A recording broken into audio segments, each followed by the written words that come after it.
The night stretches long and unhurried, a velvet curtain drawn across the restless stage of Victorian London. Gas lamps glow like tired stars along cobbled streets, their golden halos bending to the mist that drifts low and gentle, softening the outlines of tall brick houses and narrow lanes. Somewhere in the distance, a carriage wheel clatters, then quiets, leaving only the sigh of a breeze carried with the faint scent of coal smoke and damp stone. This is a city of paradox, grand and delicate, shadowed and luminous, a place where fortunes are won and lost, where palaces stand not far from alleys lined with cracked shutters. And within this vast web of contrasts, behind certain doors where lanterns glow late into the night, rest the secrets of houses less spoken of, yet deeply woven into the fabric of Victorian life. The brothels of that age, though often whispered of in scandal and judgment, were also spaces of story. They were places where lives intersected, where laughter and sorrow mingled, where velvet drapes tried in vain to disguise the weight of human longing. For tonight, we do not enter them as scandal seekers, nor with eyes sharpened by judgment. Instead, we drift as dreamers, moving softly with compassion, listening for the echoes of lives once lived. Close your eyes and picture the streets leading toward such a place. The stones are cool beneath your steps, and the lamplight pools like honey across their uneven surface. Windows above you glimmer faintly, curtains drawn, while silhouettes cross behind them in slow, domestic movements. The city seems alive, yet hushed as though holding its breath. You notice a sign swaying lightly in the breeze, its paint faded by rain, its lettering curling like a half-forgotten name. Perhaps it once advertised a tavern, or perhaps it promised warmth to travelers who had no home for the night. Beyond it, the road narrows, and the air feels quieter, touched by a peculiar stillness. The door we approach is plain, though careful eyes might linger on the details. A brass knocker polished by countless hands, a threshold worn smooth by the passage of boots and shoes. Inside, stories are waiting, stories that seldom make their way into polite conversation, yet belong to history all the same. We will not rush. We will not fling the door wide open. Instead, let us pause upon the threshold, listening to the sounds from within. Soft laughter muted, as if smothered by walls thick with velvet drapes. A piano, its notes slightly out of tune, spilling fragments of a waltz. The clink of a glass being set down, followed by the hush of voices lowered in secrecy. You feel the pull of curiosity, gentle yet insistent, and with it a sense of reverence, as though stepping into a space heavy with memory. For the truth of these houses lies not only in what was seen, but also in what was felt, the quiet resilience of those who work within them, the fleeting dreams of those who pass through. As you stand there, still in the doorway of imagination, time itself seems to soften. The year, whether it be 1847 or 1893, blurs into a haze, and all that remains is a sense of being carried into another world. A world where flickering gaslight illuminates faces weary yet hopeful, where wallpaper patterns curl like ivy, and where the past breathes just faintly, waiting to be remembered. Now, take a slow breath. Let the weight of the modern day drift from your shoulders. Let the rhythm of your heart match the pace of the city's slumber. You are safe here, a traveler only in spirit, a listener of stories carried gently through time. The secrets we will uncover are not the kind that startle, but the kind that whisper, like shadows against candle flame, revealing the quiet truths beneath the louder tales of history. And so, our journey begins through the gaslit streets, through the hidden doors, into the world of Victorian brothels. We will move gently, as though tracing our fingers along the threads of an old tapestry, admiring the beauty, acknowledging the sorrow, and honoring the humanity that once lived within these walls. Soon, the city will fade into slumber, and as it does, so too may you, carried softly by the cadence of a past that now exists only as story. The night deepens, and the city spreads before you like a vast, quiet sea of stone and smoke. London in the Victorian age is a living labyrinth, a place of contrast so striking that each turn of the street feels like a change of scene in a grand play. Yet tonight, we walk it slowly, not as hurried citizens, but as gentle dreamers, allowing the city to unfold at its own rhythm.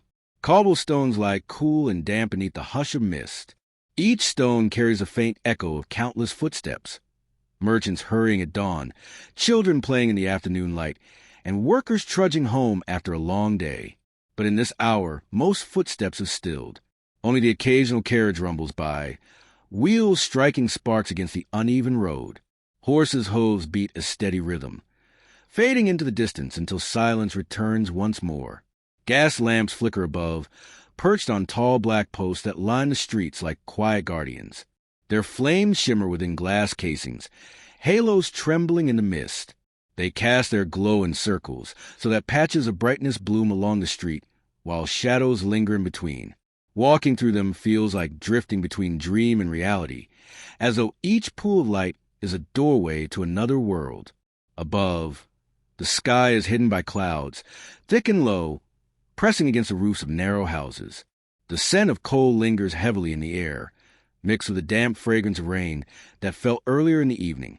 Chimneys rise like watchtowers, their smoke curling into the mist and dissolving into the night.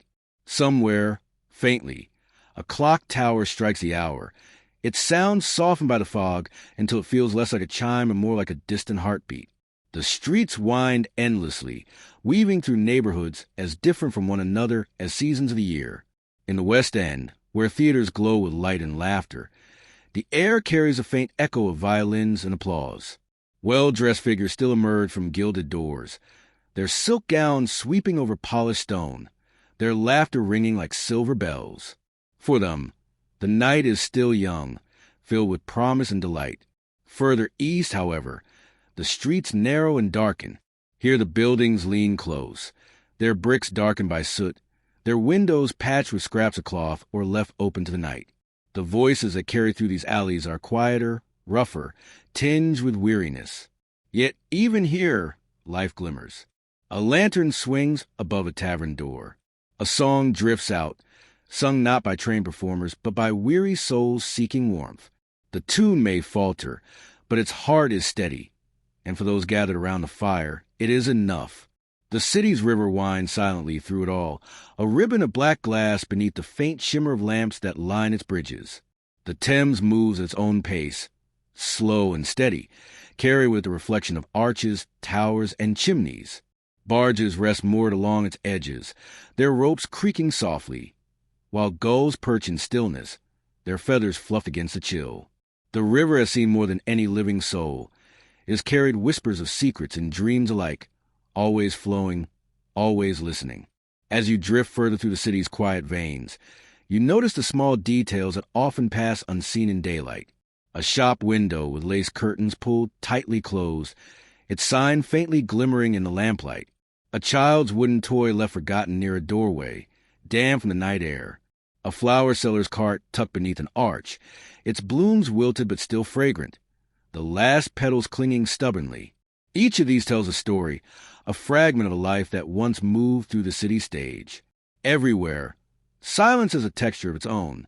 It is not empty, but layered, woven from the murmur of distant voices, the far-off rattle of iron wheels, the sudden call of a night watchman, or the low bark of a stray dog guarding a corner. The city never truly sleeps. It merely shifts, trading the loud bustle of day for the softer rhythm of night. And within this night, the brothels we seek are tucked discreetly. They do not shout their presence, for they exist between the visible and the hidden, between the lamplight and the shadow. Their doors may look like any other, their curtains drawn, their windows glowing faintly. To the hurried passerby, they may seem like nothing more than private homes. Yet behind those walls lies another world, one layered with velvet, candlelight, and whispered promises. But before we step closer, let us linger in the city's outer world a while longer. For it is here in the streets that the true contrast is felt. The glitter of drawing rooms not far from the darkness of alleyways, the harmony of wealth beside the quiet endurance of poverty. This duality is what gives Victorian London its peculiar character, both magnificent and melancholic. It is a city built upon extremes, yet united by the steady beat of human life. Imagine now that you pause at the edge of a bridge. The air is damp, the rail cold beneath your hand. You lean gently, gazing down at the water. The lamps above cast broken strands of gold across its surface, trembling with each ripple. The river seems to breathe, slow and even, as though encouraging your own breath to follow its rhythm. In this moment, you feel not just the weight of the city, but its pulse, its quiet persistence, its endless turning through the hours. Beyond the river, spires and domes rise faintly, softened by mist. Some gleam faintly, catching the glow of lamps. Others fade into shadow, their outlines uncertain. The skyline is less a line than a dreamscape, shifting, blending, refusing to be held in sharp detail. Like the city itself, it resists definition. It is both beautiful and weary, luminous and heavy with secrets. And so, as you walk back on the bridge and into maze of streets, you carry this awareness with you, that London is more than stone and smoke. It is a living presence, filled with hidden lives, with stories waiting in every shadowed corner. And among those stories are the quiet, unspoken truths of its brothels, where the world outside fades and another begins. We will approach them soon, but not yet. For now, let the city's night wrap around you like a cloak. Let its silence guide you gently onward, step by unhurried step. Each lamp, each echo, each faint shadow leads us closer, not just to a building or a door, but to an understanding of lives lived in half-light, lives often forgotten yet deeply human. Take a deep breath, slow and soft, as the city exhales with you. We remain outside for now, in the world of cobblestones and mist, preparing gently for what lies beyond the threshold. The door yields softly, as though it has opened 1,000 times before to the press of quiet hands. A faint creak whispers from the hinge, followed by the hush of warm air meeting the cool night. You step inside, leaving the cobbled silence of the street behind, and at once the world changes. The first thing you notice is the light, softer than the harsh glare of the lamps outside, more golden, more forgiving. Candles stand tall in brass holders, their flames bending gently with the air. Oil lamps glow from the corners, their glass shades painted with delicate flowers, casting blossoms of shadow across the walls. The light is never too bright. It falls in layers, as if the room itself has learned to keep secrets. The air carries a faint perfume, rose water, perhaps, or lavender kept in sachets along the shelves.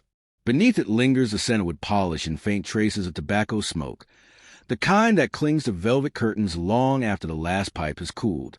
It is a fragrance at once comforting and melancholy, a reminder that here, time is measured differently.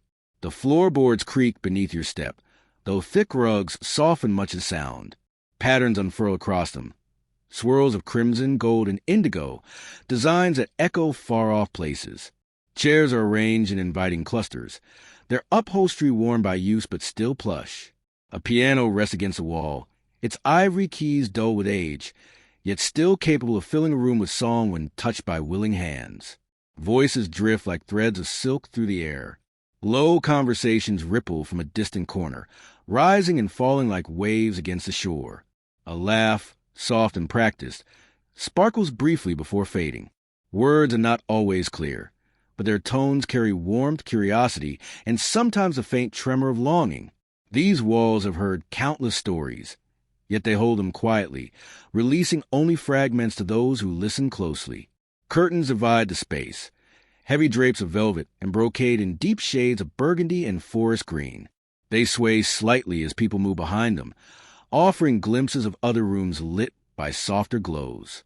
Beyond each curtain, another scene unfolds, a parlor with gilded mirrors, a sitting room with lace-covered tables, a stairway leading upward into shadows where the air grows stiller, more private.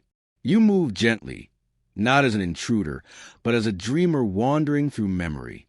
The carpets hush your steps as you pass the piano, where a glass of wine sits half-finished. Its surface catches the candlelight, glimmering ruby against the dark wood. A shawl lies draped across the back of a chair, its fringe trailing like ivy. Each object seems to have been placed with care, also seems to hold the imprint of lives brushing past, leaving behind faint echoes of touch. The walls are adorned with paintings, not the grand portraits of noble estates, but softer scenes. A river winding through fields of green, a still life of fruit and flowers, their colors dimmed by time. A portrait of a woman, her gaze turned slightly away, her expression unreadable. The art here is not meant to impress, but to comfort, to offer the illusion of gentility in a world often judged harshly from outside. As you drift deeper, you notice how sound shifts. In one room, a faint melody drifts from the piano, played by hands that move without urgency, each note lingering as though savoring its own echo. In another, the hum of conversation grows softer, replaced by the rustle of fabric, the clink of glass, the sigh of someone settling into a chair. The building itself seems alive, breathing through its many rooms, each one carrying its own rhythm, its own mood. A staircase rises quietly in the center, its banister polished by years of hands. The steps are covered by a runner of deep red fabric, its edges frayed from use. The stairs lead upward, where the air feels different, more hushed, more private, as though time itself slows in the rooms above. Yet for now, we remain below, in the heart of the parlor, where warmth and light gather most fully. There's a sense of theater here, but it is a gentle one. Every curtain, every lamp, every arrangement of chairs is part of a stage set not for grand performance, but for small, intimate encounters. It is a place designed to transform the ordinary into the extraordinary, to soften reality with candlelight and drapery. For those who enter, the world outside fades. The coal smoke, the noise of markets, the weight of toil, none follow through these doors. Here, only the illusion matters. The dream spun from velvet and whispers. Yet behind the softness lies resilience. You can feel it in the way the furniture bears its work gracefully, in the way the curtains hide the scars on the walls, in the way the laughter carries even when tinged with fatigue. The house is both sanctuary and stage, a place where lives find both refuge and performance. Imagine sitting now in one of the armchairs, the cushions settling beneath your weight. A glass of warm tea is set before you, its steam curling upward like smoke. Across the room, someone plays a quiet tune, a melody with no clear beginning or end. The flame of a nearby candle flickers, and shadows dance lightly across the patterned wallpaper. You feel time loosen its grip, moments stretching, slowing, as though the night itself wishes you to linger. The brothel, in this light, is less a place of scandal and more a dreamscape, woven from fabric, firelight, and the gentle murmur of human voices. It is a world apart from the cobblestones and chimneys outside, a pocket of warmth in a city often cold and unyielding. And though it carries with it untold sorrows and struggles, it also carries stories. Stories of endurance, of fleeting joy, of humanity wrapped in the quiet glow of candle flame. You lean back, listening. Somewhere above, a door closes softly. The floor creaks as someone passes, their steps measured, unhurried. Curtains shift, laughter rises again, then falls. The rhythm of the house continues, steady, unbroken, like the slow beating of a heart. And as you sit, you realize this is not just a building, but a living memory. Every chair, every stair, every flame of every candle remembers. They hold the weight of unspoken words, of glances exchanged, of lives brushing past one another. And in remembering, they whisper quietly, gently, to those who choose to listen. The house breathes like a living thing. Its walls hold warmth, its lamps cradle flame, and within its chambers move the people whose lives gave the brothel its pulse. To imagine the brothel without them would be like picturing the Thames without its tide. Each figure, woman, patron, servant, keeper, carries a story, and in the glow of this dreamlike remembrance, we pause to listen. First, there is the woman who keeps the keys. She is not the youngest, nor the most radiant, but she moves with quiet command, her steps deliberate, her gaze steady.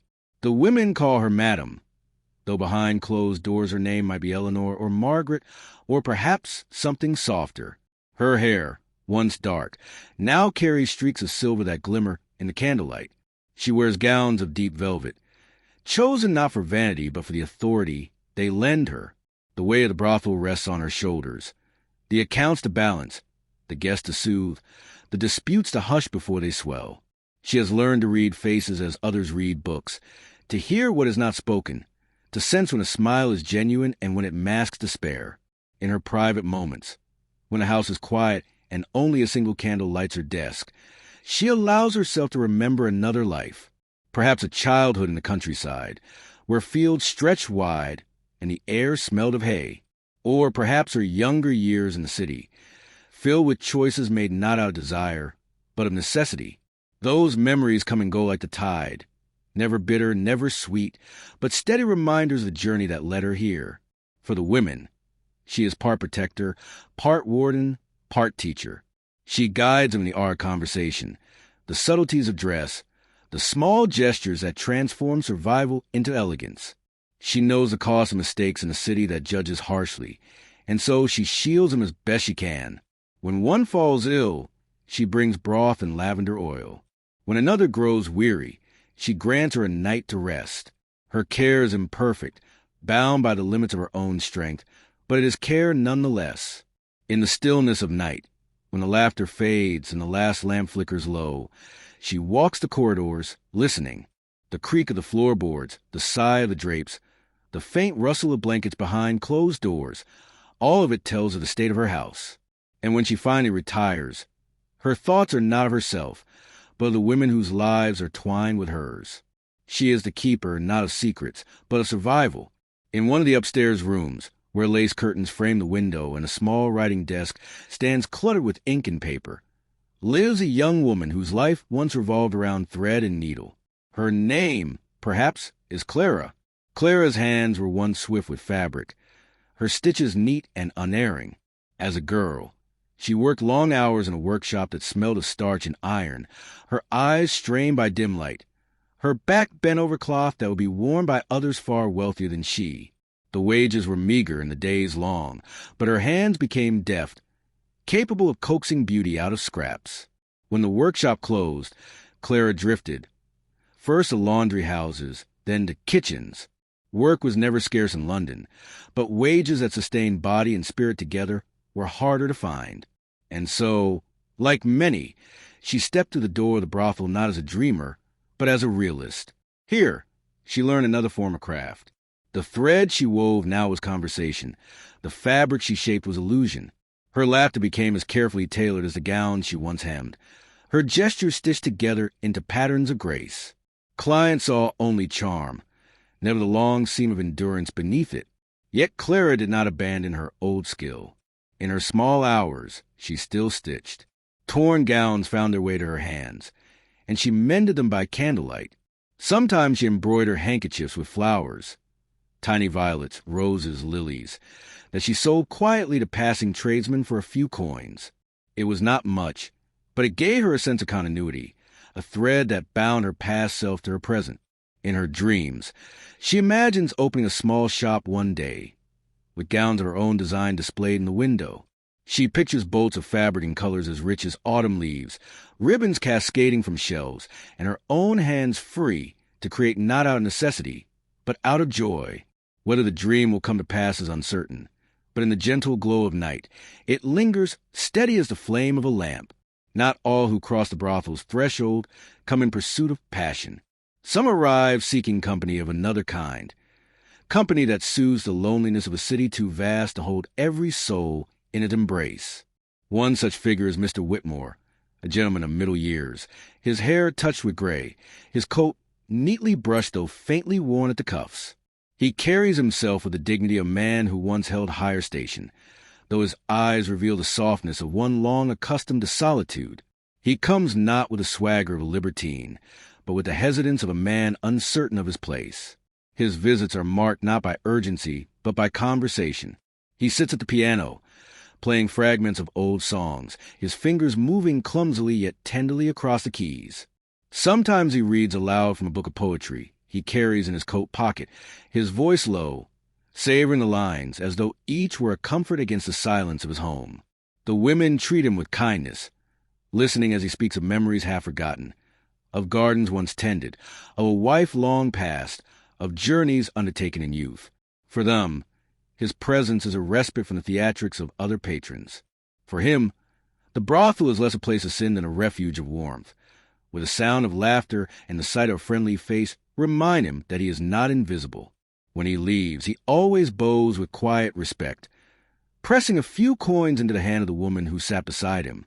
And though his figure fades quickly into mist outside, the memory of his visits lingers, a reminder that companionship, in all its forms, is the true currency of the house.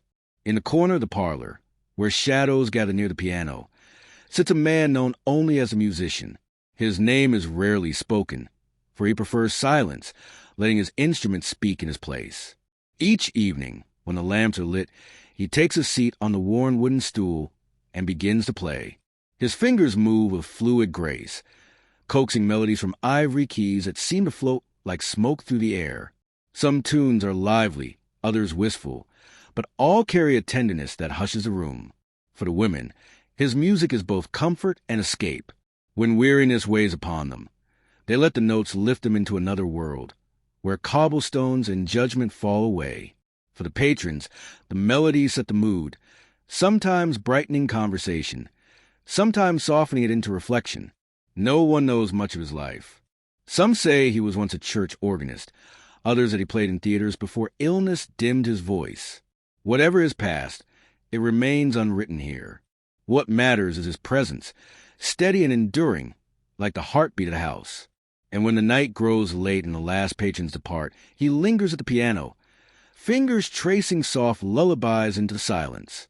His music, more than words, carries a house into slumber, stitching together the end of one day with the beginning of the next. Not all who dwell here are figures of glamour. Among the quiet, unseen lives is that of the housemaid, young, often overlooked, yet essential to the rhythm of the brothel. She rises earlier than the rest, her task beginning before dawn. The hearth must be swept, the lamps refilled, the linen changed, the floors polished. She moves quickly, her footsteps light, her hands red from soap and water. Though her labor is hard, she performs it with sense of pride, for she knows the house would falter without her care. At times, she lingers by the parlor door, listening to the laughter within, her own life separated from theirs by more than curtains. Yet she is not untouched by their kindness. A shawl given to her on a cold night, a word of encouragement when her shoulders sag. These small gestures remind her that even in places bound by necessity, humanity endures. Her dreams are simpler than others. Perhaps to marry a stable hand, to keep a small home with a garden patch, to watch children play where cobblestones give way to fields. For now, those dreams rest quietly within her, like seeds waiting for spring. The brothel is not just a building. It is a constellation of lives. Each figure, a keeper, a seamstress, a gentleman, a musician, a maid, adds their own light, faint yet steady, to the whole. And though history often remembers brothels only through scandal or judgment, within their walls lived real people, whose laughter and sorrow, whose dreams and endurance were as human as any other. As the night deepens, you sense the rhythm of these lives weaving together like threads in a tapestry. It is imperfect, frayed at the edges, but beautiful in its own way, a patchwork of resilience, longing companionship, and quiet strength. And as you listen, the house itself seems a sigh, a sound less of weariness than a continuity, the exhale of lives lived, remembered softly, carried forward into the stillness of history. Every house holds secrets, and the brothels of Victorian London were no different. They were dressed in velvet and warmed by candlelight, yet behind the curtains, in the spaces where lamplight did not reach, another story breathed. These were not secrets of scandalous acts alone, but of human hearts, heavy with burdens that seldom made their way into the open air. The silence of such places was never empty. It was layered, like the folds of a gown, hiding truths beneath its shimmer. To listen closely was to hear the sighs between laughter, the pauses between music, the way a smile lingered just a little too long to cover weariness. One of the first secrets was that of illusion. The brothel promised escape from loneliness, from poverty, from judgment. Within its walls, patrons could forget the soot-stained city and believe themselves part of a gentler world, one scented with roses and warmed by lamplight. The women, too, wove illusions of affection, of ease, of freedom. Yet behind the curtains, when the gowns were folded and the lamps extinguished, the illusion frayed. The women carried with them not only silks and perfumes, but also exhaustion, the ache of repetition, the quiet knowledge that each night was much the same as the last. It was not cruelty that lingered here, but a weariness born of lives lived in performance, where truth was often softened into something more palatable. Like actors stepping off a stage, They slipped out of their roles when the audience was gone, revealing the simple humanity beneath. And though the world outside called them by names heavy with judgment, here they were simply themselves, flawed, resilient, dreaming, enduring. Another secret was loneliness. Though the brothels were filled with voices, music, and laughter, silence was never far away. Many of the women felt it most in the quiet hours, when the house had emptied and the night pressed in. Companionship was plentiful, yet connection was rare. Some spoke of families left behind in distant villages, of children entrusted to others, of mothers or sisters they had not seen in years. Others carried memories of love lost, of promises broken, of paths once imagined but never taken. In the dim light of dawn, when the streets outside were still, they sometimes whispered these memories to one another, not to dwell in sorrow, but to ease the weight of carrying them alone. The patrons, too, brought their loneliness with them. Though they laughed and drank, many carried a quiet sadness, widowers seeking comfort, men of business weary of isolation, dreamers longing for tenderness that the world outside denied them. In this way, the brothel was not only a place of transaction, but also of shared solitude, where unspoken griefs brushed against each other like shadows meeting in the lamplight. A quieter, heavier secret was the burden of judgment.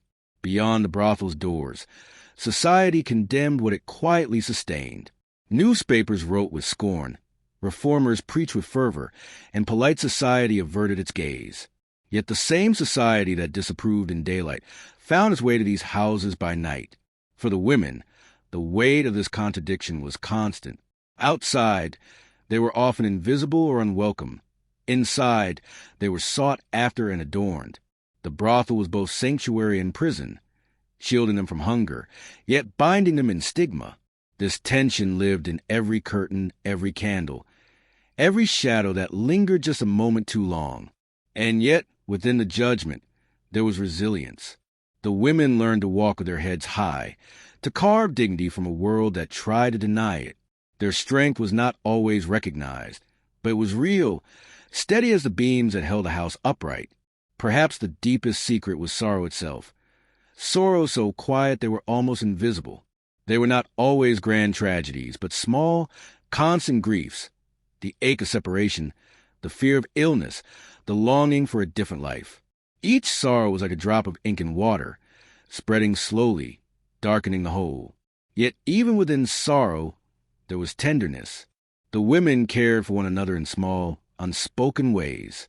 A shawl shared on a cold night, a lullaby hummed to soothe a restless heart, a hand squeezed in passing, reminding another she was not alone.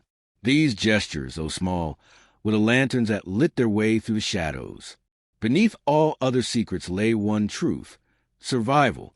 The brothel was, for many, not a choice of desire but of endurance. It was a place where women carved a living from a world that offered them few paths. In that survival was both sorrow and strength, both compromise and courage. Though the world outside often called their lives shameful, within the brothel there was a quiet nobility to their endurance. They bore the weight of necessity, yet they also created moments of beauty, laughter, music, companionship, even dreams. Their survival was itself a defiance, a statement that even in the narrowest spaces, life finds a way to persist. And so, the greatest secret of all was not within the people alone, but within the house itself. For these walls, these carpets, these lamps, though worn and weathered, had absorbed every note of music, every whispered dream, every hidden sorrow. The brothel became more than a building. It became a vessel of memory, holding the invisible weight of lives lived within. To walk its halls was to feel those memories like shadows brushing against your skin. They lingered not as ghosts to frighten, but as echoes to remind that even in the quiet corners of history, humanity endures.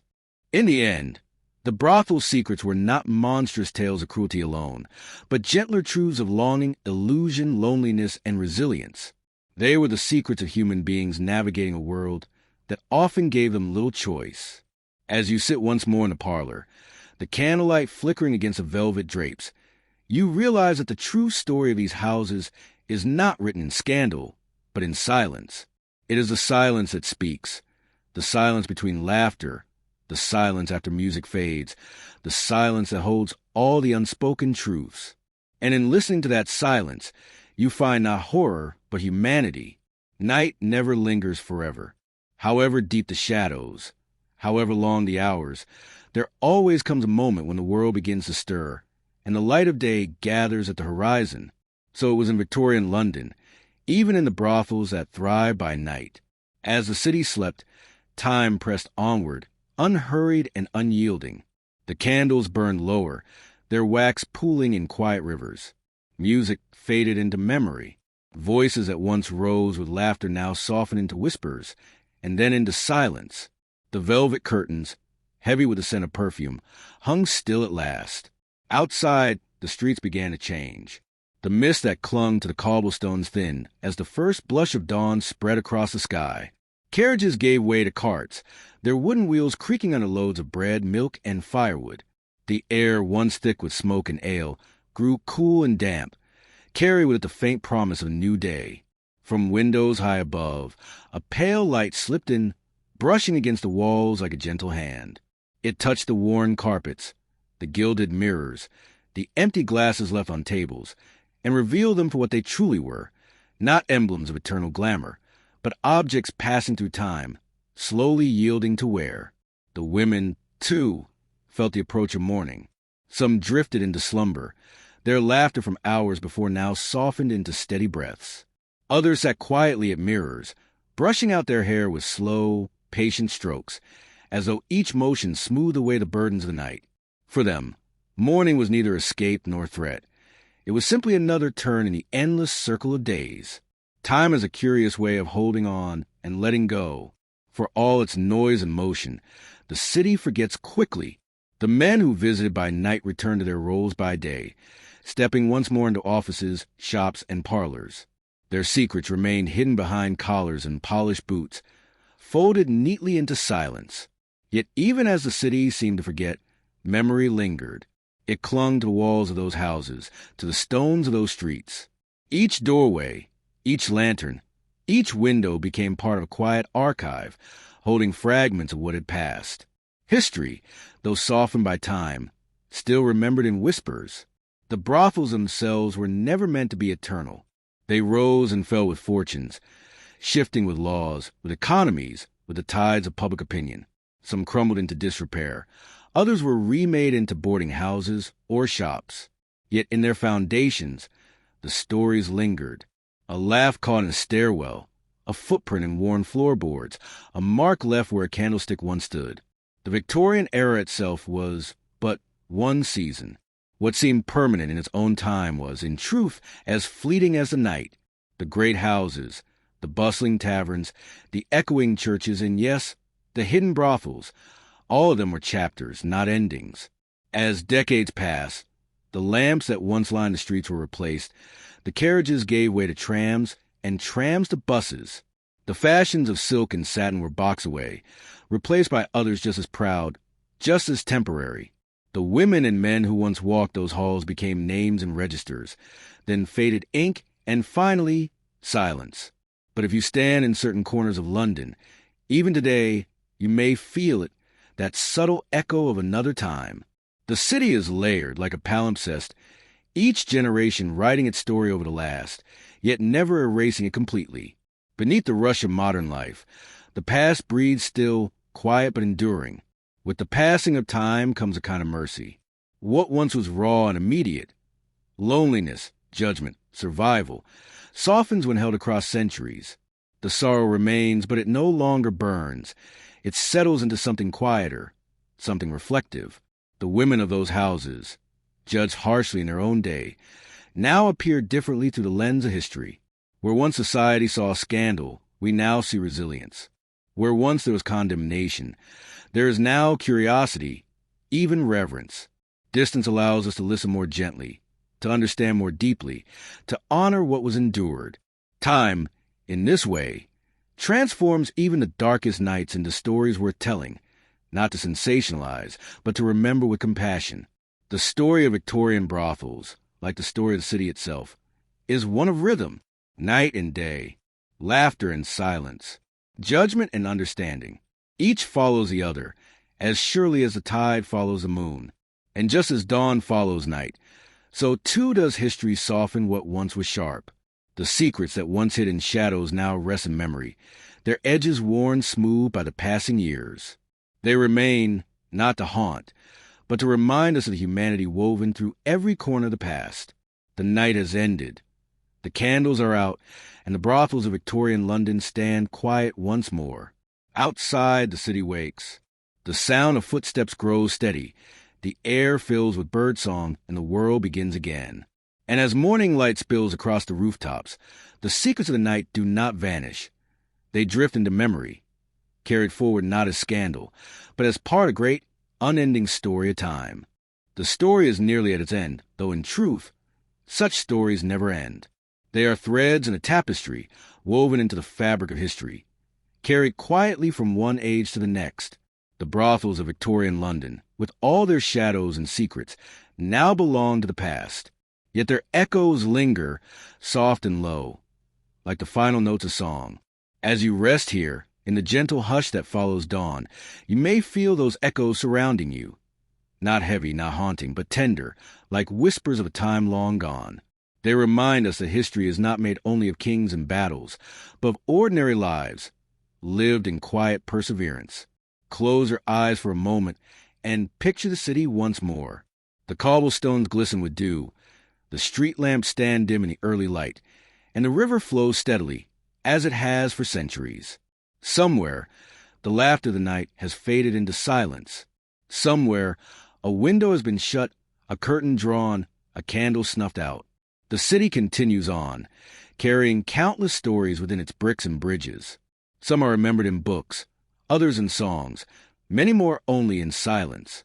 But whether spoken or forgotten, all are part of the same flowing river of time.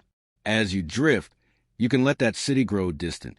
See it fading slowly, gently, until the fog closes in and the past folds itself away. Like a letter returned to its envelope, you are left only with quiet. History itself is a river, always moving, always reshaping. It carries laughter, sorrow, hope, despair, all mingling together as they drift downstream. What was once sharp becomes smooth. What was once painful becomes bearable. What was once ordinary becomes precious. The women and men of those long-vanished houses are part of that river. They no longer stand in the doorways of London streets, no longer light candles in shadowed rooms. And yet, their lives ripple through time. The strength they carried, the burdens they bore, the small kindnesses they shared, all of it flows onward, reaching us now as memory. And in memory, they find peace. Now, let the details grow softer. The velvet curtains, the flickering lamps, the echo of footsteps, allow them to dissolve into mist. What remains is only quiet, a quiet as gentle as falling snow. You do not need to hold the stories tightly. They will remain safe within history. All you need is to rest. Imagine yourself drifting in that quiet, as though on a calm sea. The waves are slow, steady, soothing. The air is cool, carrying with it the faint scent of morning. With each breath, the world grows softer. With each moment, your body grows lighter. Time itself loosens its grip here. You are no longer in the Victorian night, nor in the present day. You are somewhere between, where past and present blend into a single stillness. There is no hurry, no burden, no judgment, only the comfort of knowing that all stories, even the most hidden, belong to something larger, something eternal. The people of the past rest now. Their struggles are quieted. Their secrets have softened. Their echoes remain not as pain, but as reminders of resilience, of endurance, of humanity. In remembering them, we honor them. In letting them rest, we allow ourselves to rest as well. And so, the story folds itself closed. The candles are out, the curtains drawn, the streets quiet once more. The world is hushed, holding its breath for the gentle arrival of another dawn. You are safe here in this quiet, safe to drift, safe to release, safe to let go. Let the river of memory carry you. Let the silence cradle you. Let the night's final sigh lead you into sleep. Slowly, gently you drift into timelessness, where all is calm, all is still, all is peace.